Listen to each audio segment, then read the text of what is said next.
I really don't understand the physics of jumping and how you increase that.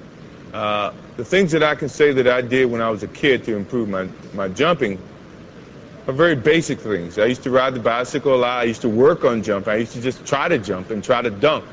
And I guess if you exercise that muscle to that activity, somehow it's going to improve. How much it improves, no one can really dictate who's going to be the greatest leaper of all time or when the next player is going to be a great leaper. But those are the things that if you work on your jumping to some degree, it's going to improve some. Will it maximize your opportunities? No. I think to be a better basketball player, you don't have to jump high.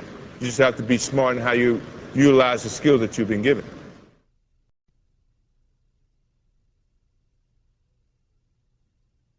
My mental preparations for the game are very different than most. I try to relax myself. I'm a jokester, a prankster, if you want to say it that way. I listen to music, I joke around with the guys, I take my whole mind away from the game itself, and then when the time comes to focus on the game, I focus on my athletic skills and putting it together with the team and somehow collectively going out and doing our jobs each and every day. I challenge myself to be the best basketball player every moment that I'm playing the game of basketball. And sometimes that means tricking yourself in your mind to say that you can't do this or your weaknesses are here, but yet you still try to work on improving those weaknesses. A lot of people may say, well, Michael Jordan never had weaknesses.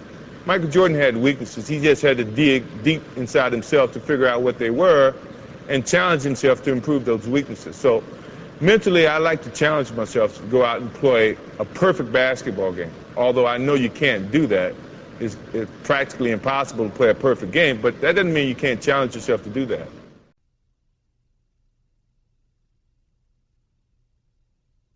My shooting improved mainly because defenders started to play me differently. Once I created an aggressive driving motion to the basketball, the defenders started to play off of me, which I was forced to take that shot and be effective with that shot. So I started working on it more and more because that's exactly what the defense was giving me. So as an offensive player, sometimes you have to revert back to just taking what the defense is going to give you. You don't always have to force the issue.